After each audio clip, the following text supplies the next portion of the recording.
ದೆಹಲಿಯಲ್ಲಿ ಇವತ್ತು ಚುನಾವಣೆ ನಡೆಯುತ್ತೆ ವೀಕ್ಷಕರೇ. ದೆಹಲಿಯಲ್ಲಿ 70 ವಿಧಾನಸಭಾ ಕ್ಷೇತ್ರಗಳಿಗೆ ಚುನಾವಣೆ ನಡೆಯುತ್ತೆ. ಈ ಬಾರಿ ನಿಮಗೆ ಎಲ್ಲರೂ ಕೂಡ ಯಾವುದೇ ಪಾರ್ಟಿ ಬರಲಿ ವರ್ಷಕ್ಕೆ 30,000 ಬರುತ್ತೆ. ಹೌದು, ಎಲ್ಲರೂ ಗ್ಯಾರಂಟಿ ಇದೆ. ವರ್ಷಕ್ಕೆ 30,000 ಬರುತ್ತೆ. ಒಬ್ಬರು 2,100, 2,500, 2,000 ಎಲ್ಲ ಹೇಳಿದ್ದಷ್ಟೇ. ಏನು ಫ್ರೀ ಗ್ಯಾರಂಟಿ ಕೊಡ್ತೀರಾ? ಅದಕ್ಕೆ ನಾನು ಹೇಳಿದ್ದೀನಿ ವೀಕ್ಷಕರೇ, ಸ್ವಲ್ಪ ಬಾಯಿ ಮುಚ್ಕೊಂಡಿರಬೇಕು ಕೆಲವು ವಿಚಾರಗಳಲ್ಲಿ ನೀವು ಪಾರ್ಟಿಯನ್ನು ಸಮರ್ಥಿಸುವಾಗ ಅಂತ. ಪಾರ್ಟಿಗಳನ್ನು ಸಮರ್ಥಿಸುವಾಗ ನೋಡ್ರಿ, ಕಾಂಗ್ರೆಸ್ ಅವರೆಲ್ಲ ಫ್ರೀ ಕೊಡ್ತಾ ಇದ್ದಾರೆ ಅಂತ BJP ಅವರು, ಆಯಿತಾ? ಈಗ ಅಲ್ಲೂ ಕೊಡ್ತಾ ಇದ್ದಾರೆ. ಈಗೇನು ಹೇಳ್ತೀರಿ? ಆಮ್ ಆದ್ಮಿಯವರು ಬೈತಾ ಇದ್ರು, ಆಮ್ ಆದ್ಮಿಯವರು ಸ್ಟಾರ್ಟ್ ಮಾಡಿದ್ದು.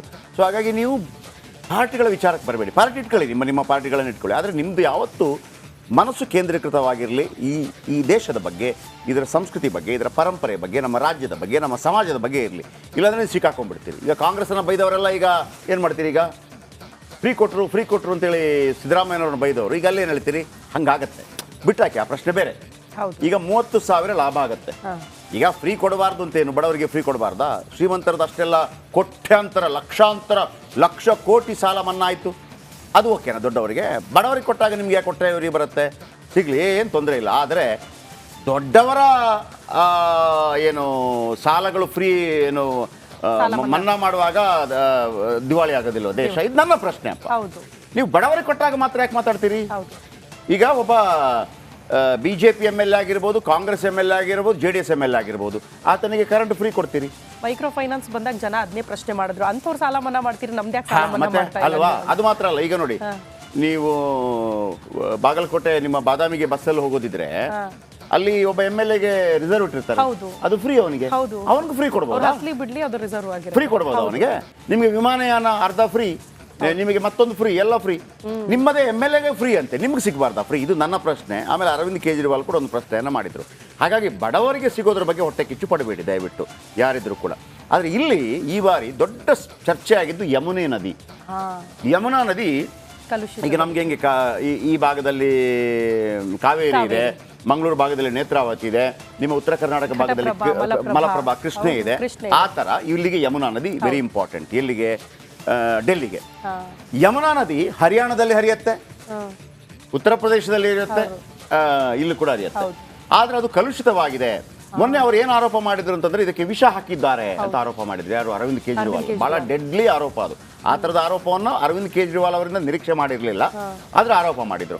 ಆರೋಪ ಮಾಡಿದಾಗ ಪ್ರೈಮ್ ಮಿನಿಸ್ಟರ್ ಏನು ಹೇಳಿದ್ರು ಅಂತಂದ್ರೆ, ಹರಿಯಾಣ BJP ಇದೆ, ಹರಿಯಾಣದಿಂದಲೇ ಹರಿದು ಬರಬೇಕು, ಹಾಗಿದ್ರೆ ನಾನು ವಿಷ ಕುಡಿತಾ ಇದ್ದೀನಿ, ಆಗಿದ್ರೆ ವಿಷ ಕುಡಿದು ಸರಿ ಇದೀನಲ್ಲ ಅಂತ ಹೇಳಿದರು. ಹರಿಯಾಣ BJP ಇದೆ, ಉತ್ತರ ಪ್ರದೇಶ BJP ಇದೆ, ಅಲ್ಲಿ ಯಮುನೆ ಕ್ಲೀನ್ ಇದ್ದರೆ ಇಲ್ಲಿ ಯಾಕಿಲ್ಲ ಅಂತ ಹೇಳಿ. ಈಗ ಮಜಾ ಏನಪ್ಪ ಅಂತಂದರೆ, ಅದೇ ಯಮುನೆ ಎಲ್ಲಿ ಹರಿತಾಳೆ ಅಲ್ಲಿ ಕುಂಭಸ್ಥಾನದಲ್ಲಿ ಸ್ನಾನ ಮಾಡ್ತಾ ಇದ್ದಾರೆ ನರೇಂದ್ರ ಮೋದಿ ಅವರು. ಅದು ನಾನು ಹೇಳಿದ್ದು. ನೋಡ್ರಿ, ಗಂಗೆ ಯಮುನೆ ಸರಸ್ವತಿ ಕಾಣೋದಿಲ್ಲ. ಗಂಗೆ ಯಮುನೆ ಸಂಗಮ ಸ್ಥಳದಲ್ಲಿ ನರೇಂದ್ರ ಮೋದಿ ಅವರು ಸ್ನಾನ ಮಾಡ್ತಾ ಇದ್ದಾರೆ. ಅದು ಎಲೆಕ್ಷನ್ ಮೇಲೆ ಪರಿಣಾಮ ಬೀರುತ್ತಂತೆ. ಫಾರ್ ಎಕ್ಸಾಂಪಲ್ 2019 ಚುನಾವಣೆಯಲ್ಲಿ ನರೇಂದ್ರ ಮೋದಿ ಅವರು ಎಲ್ಲಿ ಹೋಗಿದ್ರು? ಕೇದಾರನಾಥಕ್ಕೆ ಹೋಗಿದ್ರು. ಅಲ್ಲಿ ಗುಹೆಯಲ್ಲಿ ತಪಸ್ಸನ್ನು ಮಾಡಿದ್ರು ಅಥವಾ ಧ್ಯಾನವನ್ನು ಮಾಡಿದ್ರು. ಅದು ದೊಡ್ಡ ಮಟ್ಟದಲ್ಲಿ ಲಾಭವನ್ನು ತಂದುಕೊಡ್ತು. ಈ ಬಾರಿ ಇಂಡಿ ಮೈತ್ರಿಕೂಟ ಇಲ್ಲದೇ ಇದ್ದಿದ್ರೆ ಅದು ಚಿಪ್ಪಡಾಗಿ ಏನಾದರೂ ಎಲೆಕ್ಷನ್ ಕಂಟೆಸ್ಟ್ ಮಾಡಿದ್ದಿದ್ರೆ ಕನ್ಯಾಕುಮಾರಿಯಲ್ಲಿ ತಪಸ್ಸು ಮಾಡಿದ್ರು, ಈ ಬಾರಿ ಧ್ಯಾನ ಮಾಡಿದ್ರು, ಬೇರೆನೇ ಆಗ್ತಾ ಇತ್ತು. ಆದರೆ ಇಂಡಿ ಮೈತ್ರಿಕೂಟ ಒಗ್ಗಟ್ಟಾದ ಕಾರಣಕ್ಕಾಗಿ 240ಕ್ಕೆ ಬಂದು ನಿಲ್ತು. ಇಲ್ಲಿ ಒಂದು ಮಜಾ ಇದೆ. ಕಳೆದ 3 ಬಾರಿಯಿಂದ ಕೂಡ ಆಮ್ ಆದ್ಮಿ ಪಾರ್ಟಿನ ಗೆದ್ದು ಬರ್ತಾ ಇದೆ. ಈ ಸ್ನಾನ ಡೆಲ್ಲಿ ಚುನಾವಣೆ ಮೇಲೆ ಪರಿಣಾಮ ಬೀರುತ್ತೆ. Very interesting. ಬನ್ನಿ ಒಂದು ಪ್ಯಾಕೇಜ್ ನೋಡ್ಕೊಂಬರೋಣ.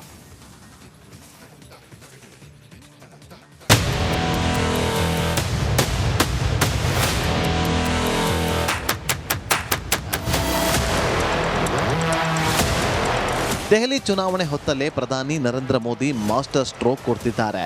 ಯಮುನೆಯನ್ನ ಮುಂದಿಟ್ಟುಕೊಂಡು BJP ವಿರುದ್ಧ ಆರೋಪ ಮಾಡಿದ ಕೇಜ್ರಿವಾಲ್ಗೆ ಪ್ರತ್ಯುತ್ತರ ನೀಡಲಿದ್ದು, ಅದಕ್ಕಾಗಿ ಇತ್ತ ದೆಹಲಿಯಲ್ಲಿ ವಿಧಾನಸಭೆ ಚುನಾವಣೆಯ ಮತದಾನ ನಡೆಯುತ್ತಿದ್ರೆ ಅತ್ತ ಯಮುನೆಯಲ್ಲಿ ಸ್ನಾನ ಮಾಡಲು ಮೋದಿ ಮುಂದಾಗಿದ್ದಾರೆ.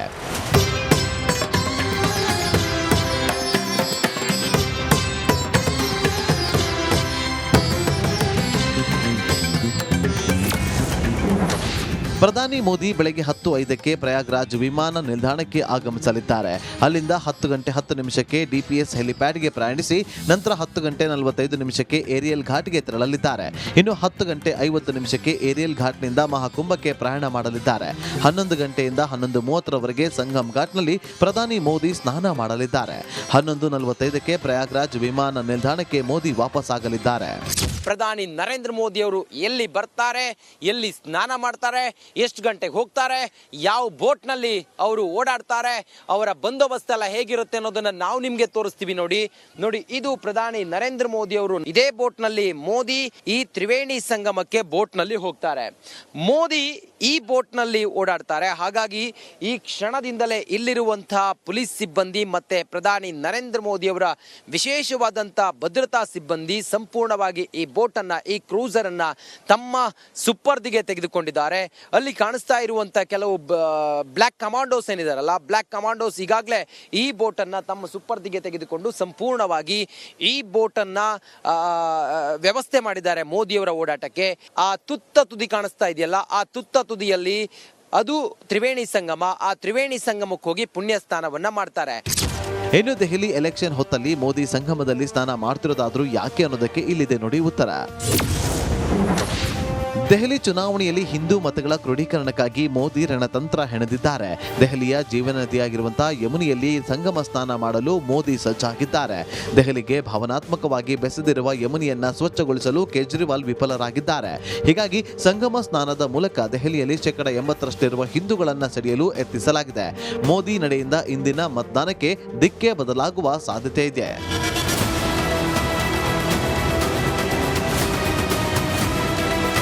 ಹಿಂದೂ ಮತಗಳಿಗಾಗಿ ಪ್ರಧಾನಿ ಮೋದಿ ಈ ತಂತ್ರ ಬಳಸಿದ್ದಾರೆ ಎನ್ನಲಾಗಿದೆ. ಮೋದಿಯವರ ಈ ನಿರ್ಧಾರದಿಂದ ಇಂದು ನಡೆಯುವ ಮತದಾನದ ಮೇಲೆ ಭಾರಿ ಪರಿಣಾಮ ಬೀರಲಿದೆ. News desk, republic Kannada. Okay, ಇವತ್ತು ದೊಡ್ಡ ಮಟ್ಟದಲ್ಲಿ ಸೆಕ್ಯೂರಿಟಿ ಇರುತ್ತೆ ಅಲ್ಲಿ. ಯಾಕಂದರೆ ಪ್ರಧಾನಮಂತ್ರಿ ನರೇಂದ್ರ ಮೋದಿ ಅವರು ಬಂದಿದ್ದಾರೆ. ಆಮೇಲೆ ಕುಂಭಮೇಳದಲ್ಲಿ ಕಾಲು ತುಳಿದಾದ ಕಾರಣಕ್ಕಾಗಿ ಅಲ್ಲಿ ಒಂದು ಆರೋಪ ಕೇಳಿ ಬರ್ತಾ ಇದೆ. ಯಾಕಂದರೆ ವಿಪಕ್ಷಗಳು ಎಷ್ಟು ಜನ ತೀರ್ಕೊಂಡಿದ್ದಾರೆ ಅದರ ಬಗ್ಗೆ ಮಾಹಿತಿ ಕೊಡಬೇಕು ಅಂತ ಹೇಳ್ತು. ಇಲ್ಲ, ಅಲ್ಲಿ ಏನೋ ಷಡ್ಯಂತ್ರ ಆಗಿದೆ ಅಂತೇಳಿ UP ಮುಖ್ಯಮಂತ್ರಿ ಹೇಳಿದ್ದಾರೆ. UP ಮುಖ್ಯಮಂತ್ರಿ ಹೇಳಿ, ಇವರು ಆರೋಪ ಮಾಡಲಿ ಪ್ರತ್ಯಾರೋಪ ಮಾಡಲಿ, ಅದರ ಸತ್ಯಾಂಶವನ್ನು ತಿಳಿಯುವಂಥ ಅಧಿಕಾರ ಪ್ರತಿಯೊಬ್ಬ ನಾಗರಿಕರಿಗೂ ಇದೆ. ಆದರೆ ಅದೊಂದು ಕಾರ್ಯಕ್ರಮವನ್ನು ಹಾಳು ಮಾಡೋ ಉದ್ದೇಶ ಆಗಿರಬಾರ್ದು ಅನ್ನೋದು ಮಾತ್ರ ಎಲ್ಲರ ಇಚ್ಛೆ. ಈಗ ನಮ್ಮ ರಂಜಿತ್ ಶಿರಿಯಾರ್ ಅಲ್ಲಿಯ ಭದ್ರತೆಯ ಬಗ್ಗೆ ಒಂದು ವಾಕ್ಥ್ರೂ ಮಾಡಿದರೆ, ಅದನ್ನು ನೋಡ್ಕೊಂಬರೋಣ ಬನ್ನಿ. ಖಂಡಿತವಾಗ್ಲೂ ಕೂಡ ಶ್ರುತಿ, ನೋಡಿ ಇವತ್ತಿಗೆ ಮಹಾ ಕುಂಭಮೇಳ ಪ್ರಯಾಗ್ರಾಜ್ನಲ್ಲಿ ಆರಂಭವಾಗಿ ಸುಮಾರು 24ನೇ ದಿನ. ಮೌನಿ ಅಮಾವಾಸ್ಯೆಯ ಪುಣ್ಯ ಸ್ನಾನ, ಶಾಹಿ ಸ್ನಾನ, ಇನ್ನು ವಸಂತ ಪಂಚಮಿಯ ದಿನ ನಡೆದಂತ ಶಾಹಿ ಸ್ನಾನ ಪಾಲನೆ ಮಾಡಿದ್ರೆ ಬರುವ ಯಾತ್ರಿಕರಿಗೆ ತೊಂದರೆ ಆಗುತ್ತೆ ಅನ್ನೋ ಕಾರಣಕ್ಕೋಸ್ಕರ ಪ್ರಧಾನಿ ನರೇಂದ್ರ ಮೋದಿ ಅವರು ಶಾಹಿ ಸ್ನಾನದ ದಿನ ಬಂದಿರಲಿಲ್ಲ. ಇವತ್ತು 24ನೇ ದಿನ ಮಹಾ ಕುಂಭಮೇಳ ಆರಂಭ ಆಗಿ ಪ್ರಯಾಗ್ರಾಜ್ನಲ್ಲಿ ಇವತ್ತು ಪ್ರಧಾನಿ ನರೇಂದ್ರ ಮೋದಿ ಅವರು ಆಗಮಿಸ್ತಾ ಇದ್ದಾರೆ. ಸುಮಾರು 11 ಗಂಟೆಗೆ ಅರೈಲ್ ಘಾಟ್ಗೆ ಆಗಮಿಸ್ತಾರೆ. ನೋಡಿ, ನಾನು ನಿಂತಿರುವಂಥ ಜಾಗ ಇದು VIP ಗೇಟ್. ಇದು ಅಲ್ಲಿ ಗಮನಿಸ್ತಾ ಇದ್ದೀರಲ್ಲ, ಅಲ್ಲಿ ಕಮಾಂಡೋಗಳೆಲ್ಲ ನಿಂತ್ಕೊಂಡಿದ್ದಾರೆ. ಅಲ್ಲಿ ವಿಶೇಷ ಬೋಟ್ನ ವ್ಯವಸ್ಥೆ ಮಾಡಿದ್ದಾರೆ. ಇಷ್ಟೊತ್ತಿಗಾಗಲೇ ಶ್ರುತಿ, ಈ VIP ಘಾಟ್ ಸೇರಿದಂತೆ ಸಂಗಮದ ಜಾಗ ಇದೆಯಲ್ಲ, ಇಲ್ಲಿ ಕಿಕ್ಕಿರಿದು ಜನ ಸೇರ್ತಾ ಇದ್ರು. ಬೇರೆ ಬೋಟ್ಗಳೆಲ್ಲ ಓಡಾಡ್ತಾ ಇತ್ತು. ಸಂಗಮದ ತ್ರಿವೇಣಿ ಸಂಗಮದವರೆಗೂ ಕೂಡ ಎಲ್ಲ ಹೋಗೋರು ಬರೋರು ಇರ್ತಾ ಇದ್ರು. ಆದರೆ ಇವತ್ತು ಫುಲ್ ಖಾಲಿ ಇದೆ. ಕೇವಲ ಇಲ್ಲಿರುವಂಥ ಭದ್ರತಾ ಸಿಬ್ಬಂದಿಯನ್ನು ಹೊರತುಪಡಿಸಿದ್ರೆ ಮತ್ತೆ ಯಾರೂ ಕೂಡ ಇಲ್ಲಿ ಓಡಾಡೋದಕ್ಕೆ ಅವಕಾಶ ಇಲ್ಲ. ಇವತ್ತಿನ ದಿನಕ್ಕಾಗಿ ವಿಶೇಷವಾಗಿ ಪಾಸ್ ವ್ಯವಸ್ಥೆಯನ್ನು ಮಾಡಿದ್ದಾರೆ. ಬ್ಲ್ಯಾಕ್ ಕಮಾಂಡೋಗಳು ಆ ಬೋಟ್ನಲ್ಲಿ ಓಡಾಡ್ತಾ ಇದ್ದಾರೆ. ನೋಡಿ, ವಿಶೇಷವಾದ ಕ್ರೂಸರ್ ಕೂಡ ರೆಡಿ ಆಗಿದೆ. ಆ ಮೂಲಕ ಪ್ರಧಾನಿ ನರೇಂದ್ರ ಮೋದಿ ಅವರು ಅರೈಲ್ ಘಾಟ್ಗೆ ಬಂದರೆ ಅರೈಲ್ ಘಾಟಿಂದ ಈ ಮಾರ್ಗವಾಗಿ ಬಂದು ಅವರು ತ್ರಿವೇಣಿ ಸಂಗಮಕ್ಕೆ ಹೋಗಿ ಪುಣ್ಯ ಸ್ನಾನವನ್ನು ಮಾಡ್ತಾರೆ. ಅಲ್ಲಿ ಓಡಾಡ್ತಿರೋದು ಕೇವಲ ಭದ್ರತಾ ಸಿಬ್ಬಂದಿಯ ಬೋಟ್ಗಳ ಹೊರತಾಗಿ ಮತ್ತು ಯಾವುದೇ ಯಾತ್ರಾರ್ಥಿಗಳಿಗೆ ಇಲ್ಲಿ ಅವಕಾಶ ಇಲ್ಲ, ಪ್ರವೇಶವೂ ಕೂಡ ಇಲ್ಲ, ಇಲ್ಲಿ ಯಾವುದೇ ಎಂಟ್ರಿ ಕೂಡ ಇಲ್ಲ. ವಿಶೇಷ ಕ್ರೂಸರ್ ರೆಡಿಯಾಗಿದೆ. ಪ್ರಧಾನಿ ನರೇಂದ್ರ ಮೋದಿ ಅವರು 11 ಗಂಟೆಗೆ ಆಗಮಿಸ್ತಾರೆ. ಆಗಮಿಸಿದ ತಕ್ಷಣ ಅವರು ತ್ರಿವೇಣಿ ಸಂಗಮಕ್ಕೆ ಹೋಗ್ತಾರೆ. ಸತತವಾಗಿ 1 ಗಂಟೆಗಳ ಕಾಲ ಅವರು ಪ್ರಯಾಗ್ರಾಜ್ನ ಮಹಾ ಕುಂಭಮೇಳದಲ್ಲಿರ್ತಾರೆ. ಆನಂತರ ಅವರು ನೇರವಾಗಿ ಹೋಗೋದು ದೆಹಲಿ ಕಡೆ ಹೋಗ್ತಾರೆ. ದೆಹಲಿಯಲ್ಲಿ ಚುನಾವಣೆ ಇರೋದ್ರಿಂದಾಗಿ ಆ ಕಡೆ ಹೋಗ್ತಾರೆ. ನಿನ್ನೆ ಮಧ್ಯಾಹ್ನದಿಂದಲೇ ಇಲ್ಲಿ ಬಂದೋಬಸ್ತನ್ನು ಹೆಚ್ಚಿಸಲಾಗಿದೆ. ಎಲ್ಲ ಬ್ಯಾರಿಕೇಡ್ಗಳನ್ನ ಆ ಮುಖ್ಯ ರಸ್ತೆಗಳಲ್ಲಿ ಹಾಕಿದ್ದಾರೆ. ಸಾರ್ವಜನಿಕರ ವಾಹನಗಳು ಮತ್ತೊಂದು ಮಗದೊಂದು ಯಾವುದಕ್ಕೂ ಅವಕಾಶ ಇಲ್ಲ. ಮಾಧ್ಯಮದವರಿಗೂ ಕೂಡ ಈವನ್ ಅವಕಾಶ ಇಲ್ಲ. ಅದರ ಹೊರತಾಗಿ ನಿನ್ನೆ ವೆಹಿಕಲ್ ಮೂವ್ಮೆಂಟ್ ಇತ್ತು, ಆದರೆ ವೆಹಿಕಲ್ ಮೂವ್ಮೆಂಟ್ ಇಲ್ಲ, VIP ಪಾಸ್ ಇಲ್ಲ, VIP ಗೇಟ್ನಲ್ಲಿ ಏನೂ ಕೂಡ ಇಲ್ಲ. ಓಕೆ, ಇದೀಗ ನೇರ ಸಂಪರ್ಕದಲ್ಲಿದ್ದಾರೆ ರಂಜಿತ್ ಶಿರಿಯಾರ್. ನೋಡೋಣ ಏನು ಹೆಚ್ಚಿನ ಮಾಹಿತಿ ಕೊಡ್ತಾರೆ ಅನ್ನುವಂಥದ್ದು. ಸೆಕ್ಯೂರಿಟಿ ಬಗ್ಗೆ ಕೂಡ ನೀವು ನೋಡಿದ್ರಿ. ಓಕೆ, ಒಂದು ಪ್ರಧಾನಮಂತ್ರಿಗಳು ಬರುವಾಗ, ಒಂದು ಅಷ್ಟೊಂದು ಕೋಟ್ಯಾಂತರ ಜನಗಳು ಬರುವಾಗ ಭಾಳ ದೊಡ್ಡ ಮಟ್ಟದಲ್ಲಿ ರಂಜಿತ್ ಶಿರಿಯಾರ್ ಅನ್ನೋದಿಗೆ ನೇರ ಸಂಪರ್ಕದಲ್ಲಿದ್ದಾರೆ. ಈಗ ರಂಜಿತ್ ಶಿರಿಯಾರ್, ನಿಮ್ಮ ಬ್ಯಾಕ್ ಸೈಡಲ್ಲಿ ಅಷ್ಟೊಂದು ಜನ ಕಾಣ್ತಾ ಇಲ್ಲ, ಹಾಗಿದ್ರೆ ಅಲ್ಲೆಲ್ಲ ಖಾಲಿ ಮಾಡಿದ್ದಾರೆ ಜನಗಳನ್ನು ಹೇಗೆ ಅಂತ ಹೇಳಿ. ಹಾಗಿದ್ರೆ ಆ ಕ್ರೌಡೆಲ್ಲ ಎಲ್ಲೋಯ್ತು? ಹಾಗಿದ್ರೆ ಎಲ್ಲಿದೆ ಅದು?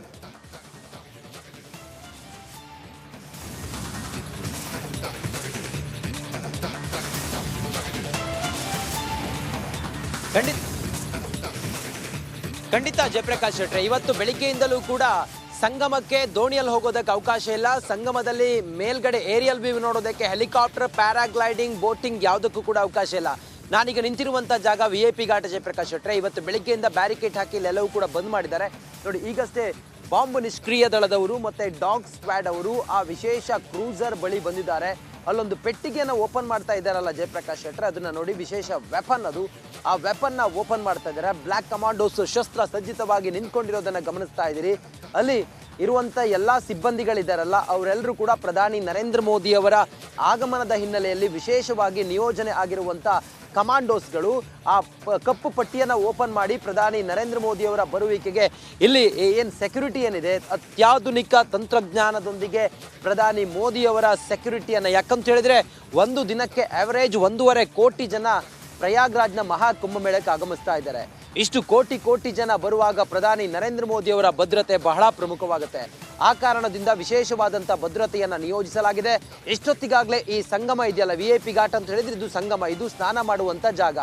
ಇಲ್ಲಿ ಎದುರುಗಡೆ ಕಾಣಿಸ್ತಾ ಇರುವಂಥ ಆ ಒಂದು ಮೂಲೆ ಇದೆಯಲ್ಲ, ಅದೇ ತ್ರಿವೇಣಿ ಸಂಗಮ.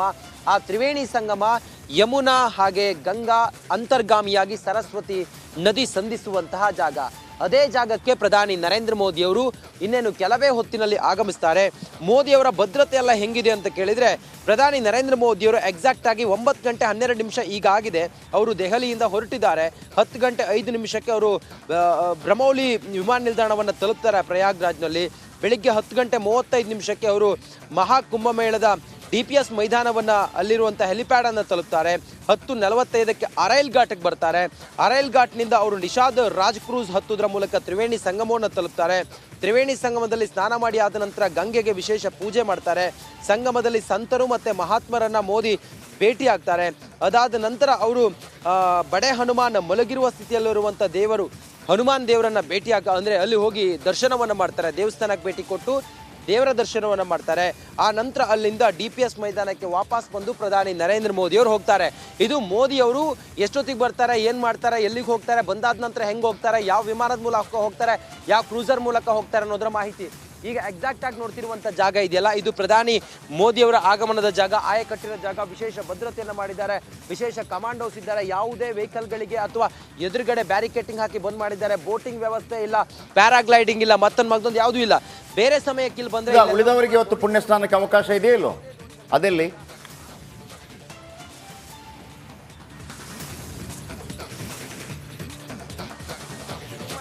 ನಮ್ಮ ಬೀಜೆ ಅಲ್ಲೆಲ್ಲ ಜನ ಸ್ನಾನ ಮಾಡ್ತಾ ಇದ್ದಾರೆ. ಜಯಪ್ರಕಾಶ್ ಶೆಟ್ರೆ,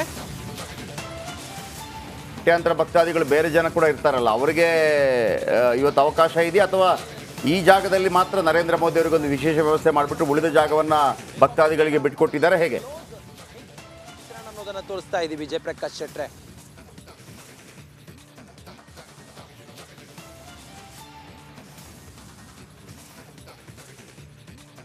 ಜಯಪ್ರಕಾಶ್ ಶೆಟ್ರೆ, VIP ಘಾಟ್ ಮತ್ತೆ ಅರೈಲ್ ಘಾಟ್ ಅದರ ಹೊರತುಪಡಿಸಿದ್ರೆ ಪ್ರತಿದಿನವೂ ಸ್ನಾನ ಮಾಡುವಂತ ಯಾತ್ರಿಕರ ಸಂಗಮ್ ಘಾಟ್ನಲ್ಲಿ ಯಾವುದೇ ಸ್ನಾನಕ್ಕೆ ತೊಂದರೆ ಆಗೋದಿಲ್ಲ.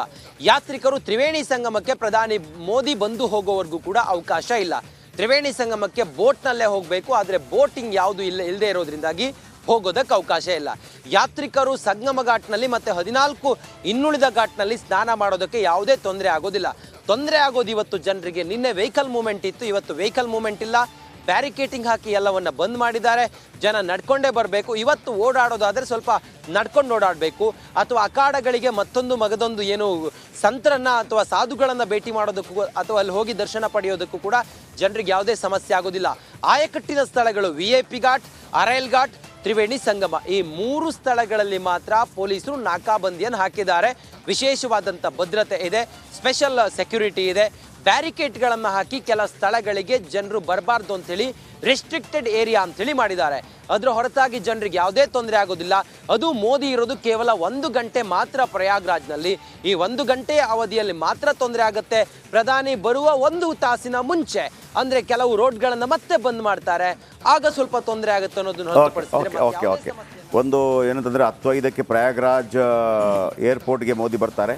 10:05ಕ್ಕೆ ನಾವು ಪಾರ್ಟ್ 2 ಶುರು ಮಾಡಿದಾಗ ಬರ್ತಾರೆ. 10:10ಕ್ಕೆ DPS ಹೆಲಿಪ್ಯಾಡ್ಗೆ ಪ್ರಯಾಣ. 10:45ಕ್ಕೆ ಏರಿಯಲ್ ಘಾಟ್ಗೆ ಮೋದಿ ಎಂಟ್ರಿ. ಅಂದರೆ ಒಂದು 30 ನಿಮಿಷ ಸಿಗುತ್ತೆ, ಅಲ್ಲಿ ಸ್ವಲ್ಪ ಡ್ರೆಸ್ ಎಲ್ಲ ಚೇಂಜ್ ಇರ್ಬೋದು. 10:50ಕ್ಕೆ ಏರಿಯಲ್ ಘಾಟ್ನಿಂದ ಸಂಗಮಕ್ಕೆ ಪ್ರಯಾಣ. 11ರಿಂದ 11:30ವರೆಗೆ ಸಂಗಮದಲ್ಲಿ ಮೋದಿ ಸ್ನಾನ 30 ನಿಮಿಷ. 11ರಲ್ಲಿ ಸಂಗಮದಿಂದ ಮೋದಿ ಪ್ರಯಾಗರಾಜ್ಗೆ ಅಲ್ಲಿಂದ ವಾಪಸ್ ಬಂದುಬಿಡ್ತಾರೆ. ಅಂದರೆ ತ್ರಿವೇಣಿ ಸಂಗಮ, ತ್ರಿವೇಣಿ, ಗಂಗಾ, ಯಮುನೆ, ಸರಸ್ವತಿ, ಅದು ವೆರಿ ಇಂಪಾರ್ಟೆಂಟ್ ಜಾಗ. ಆ ಜಾಗ ಮತ್ತು ಇನ್ನಿತರ 2 ಜಾಗಗಳನ್ನು ಸ್ವಲ್ಪ ಬ್ಯುಸಿ ಇಟ್ಟಿದ್ದಾರೆ. ಪ್ರಯಾಗರಾಜ್ನ ಏರಿಯಲ್ ಘಾಟ್ ಮತ್ತೊಂದು ಸಂಗಮ ಮತ್ತೊಂದು, ಆ 3 ಜಾಗಗಳು ಮಾತ್ರ. ಉಳಿದ ಎಲ್ಲ ಜಾಗಗಳಲ್ಲಿ ಆರಾಮ್ಸೆ ಯಾವುದೇ ತೊಂದರೆ ಇಲ್ಲದೆ ಜನಗಳು ತಮ್ಮ ಪುಣ್ಯ ಸ್ನಾನಗಳನ್ನು ಮಾಡಬಹುದು. ಕೇವಲ 1 ಗಂಟೆ ಇರ್ತಾರೆ, ಹೆಚ್ಚು ಅವರು ಕಿರಿಕಿರಿ ಮಾಡೋದಕ್ಕೂ ಹೋಗೋದಿಲ್ಲ, ಯಾಕಂದರೆ ಅದು ತುಂಬ ಭದ್ರತೆ ವಿಚಾರ. ಆಮೇಲೆ ಈ ಸಂದರ್ಭದಲ್ಲಿ UP ಸರ್ಕಾರವನ್ನು ಅಪ್ರಿಷಿಯೇಟ್ ಮಾಡಲೇಬೇಕು, ಯಾರೇ ಆಗಿರಲಿ. ಅಂದರೆ ಇಂಥ ನಡುವೆ ಒಬ್ಬ ಪ್ರಧಾನಿ ಬಂದು ಹೋಗುವಾಗ ಅವರನ್ನು ಮ್ಯಾನೇಜ್ ಮಾಡೋದಿದೆಯಲ್ಲ, ಅದು ಅಷ್ಟು ಸುಲಭದ ಕೆಲಸ ಅಲ್ಲ. ಬನ್ನಿ, ಇನ್ನು